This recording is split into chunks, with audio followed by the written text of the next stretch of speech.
back hurts. Okay, I've hurt my back. It's heavy. Just gonna lay here. Lay here for a minute. Just resting. Just rest my eyes.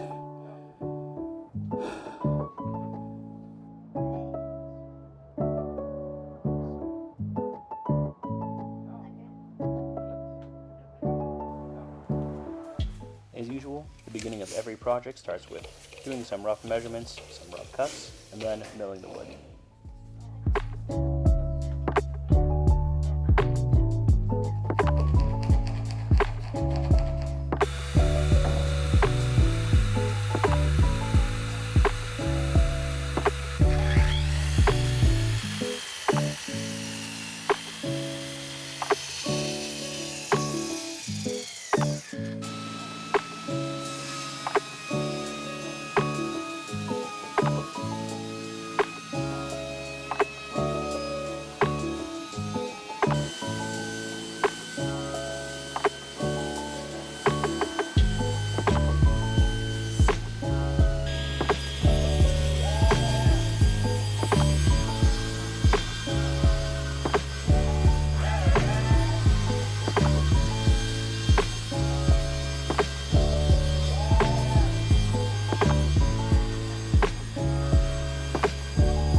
After making sure the boards are flat on all sides and all the edges are square, the next step is to glue up.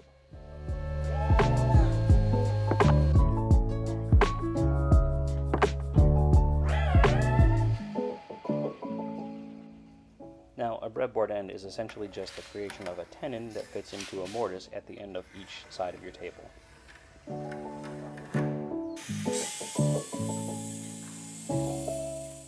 Here I'm just squaring off the end so I can get an accurate measurement for my first cut.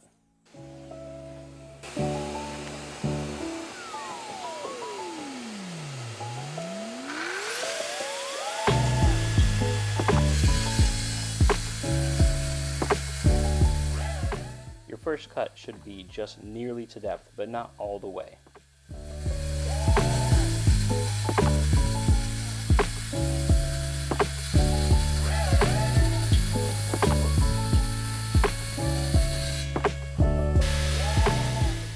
And cue the first mistake of the build.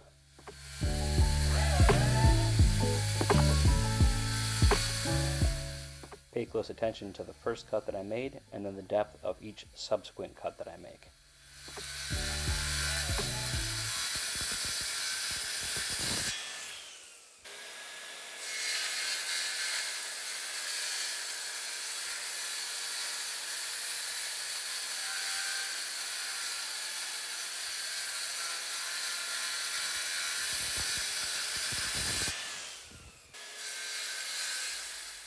My mistake is that I remove the track saw while not adjusting the depth of my cut.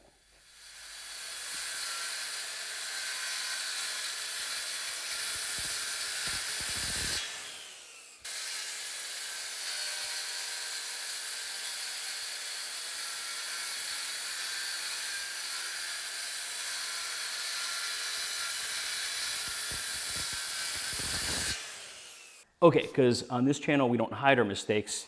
I got to tell you guys about something. So when I first made this initial cut for the line for the kind of the end of the breadboard, and then I started making my relief cuts, I took the track saw, the track away, and started making my cuts. The downside being that this track adds a little bit of thickness to the cuts.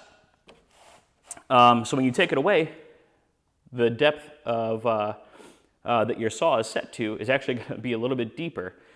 So it actually ended up making these cuts deeper and deeper and deeper, aside from this first cut, which made my tenon a lot thinner than I was planning for. On the bright side, I actually had left myself a little too much length on this table, because the space that it's going in can probably accommodate a couple more inches, and you know, who doesn't want a couple more inches? Oh, there's my guy! So I was able to just cut off the end and restart and redo it. So I was lucky. But don't make my mistake. Why do I have these on still? This is ridiculous.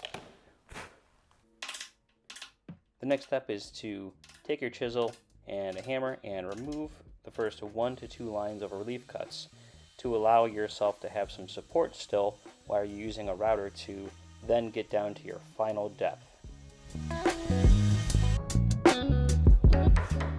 And you continue until you've removed all your rows of relief cuts and get back to your shoulder, and then you just clean the rest up with a chisel.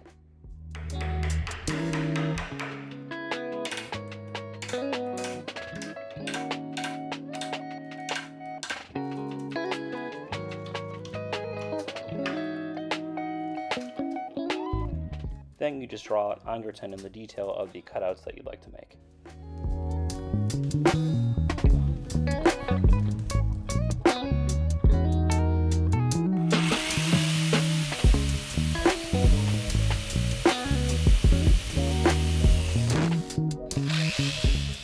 Cutting out the relief hanger tenons can be done in a variety of ways. This is just the way that I chose.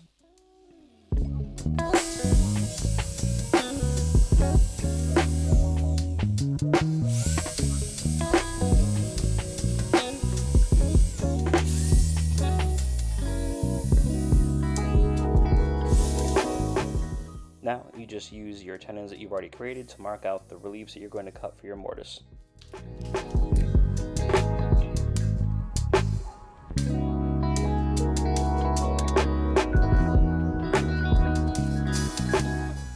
I use a 1/2-inch router bit positioned in the center of my breadboard end to get the first relief cut down the entire length of the breadboard.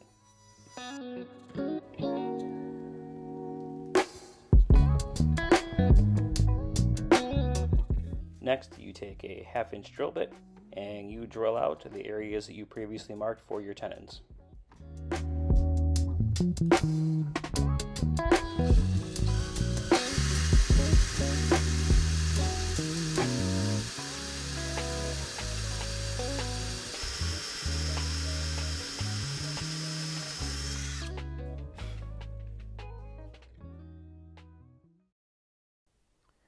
Okay, now when you're drilling out your mortise, it's important to have some way to mark your depth. So put a little piece of tape or something else on there.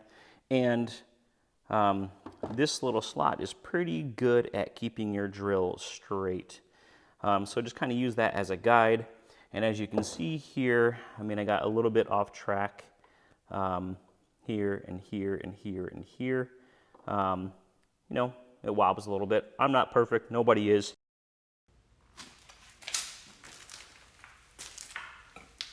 All right, I went through all my batteries on my cordless drills. That sucks balls. So thankfully I have this bad boy. We'll see how it goes.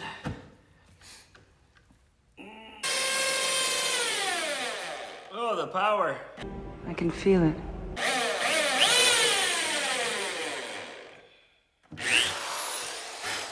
Oh, that's way quicker. After you drill out as much of the waste as you can, the next step is to take a large chisel and a 1/2-inch chisel and gouge out the rest of that garbage.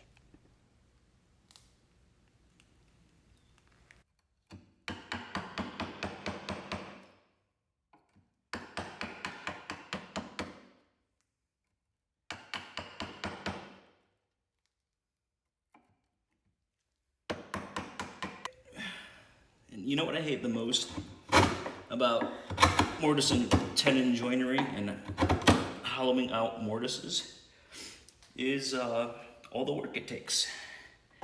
And all these dudes out there who make it look so easy. It's not easy, it sucks. It sucks, okay? It takes a lot of time. This first one probably took me 25 minutes.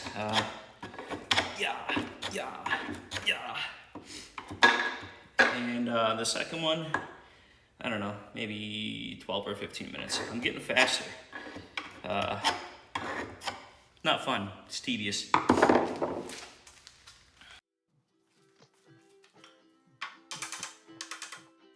Now, I'm not saying I was surprised that it fit the first time, but I'm not prepared to say that I wasn't. Now I just use my router and put a slight chamfer edge on the joint of that breadboard end and the tabletop.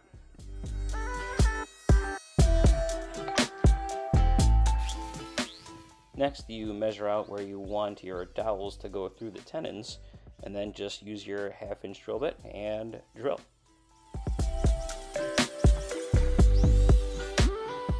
After reinstalling that breadboard end onto your tenons, you use that same drill bit to make marks on your tenons, where you're going to then drill a hole that matches the previous holes you made on your breadboard end.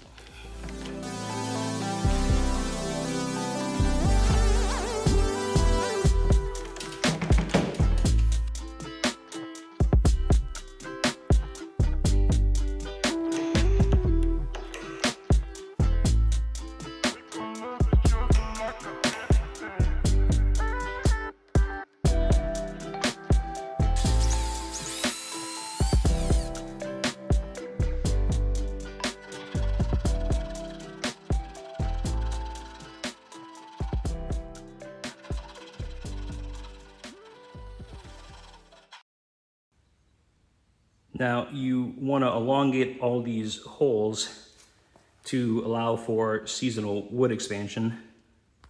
That's what she said. That's what she said. Except for the center one, because that one's going to be your center point and won't contract and expand with the rest of the table. Now this is important. Only glue that center tenon.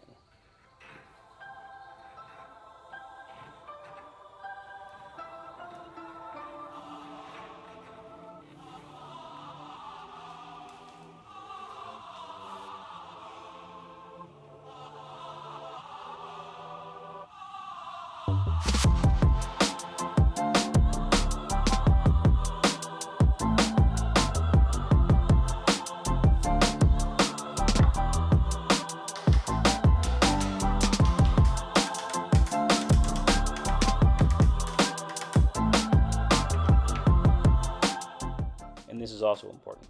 Only glue the top part of the dowel that's going to be in contact with the breadboard end, as you do not want to glue your dowel to the tenon itself.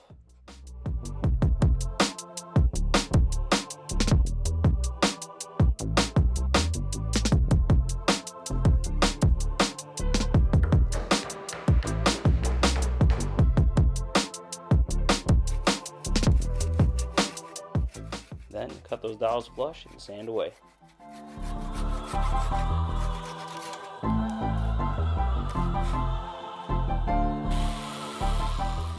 You may have noticed that I left that breadboard end long, and this is purposeful. Without that extra length, there is no way throughout this build that you would be able to put your tenon on and remove it again. And at the end here, we just cut that off.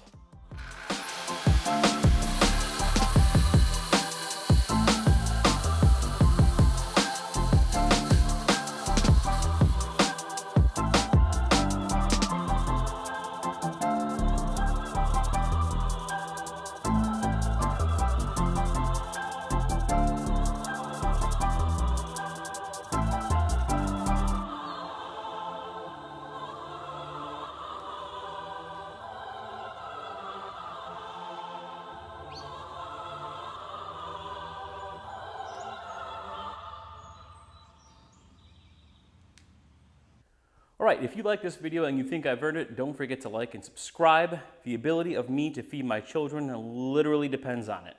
None of that's true. I'm a hobbyist woodworker. This is just for fun.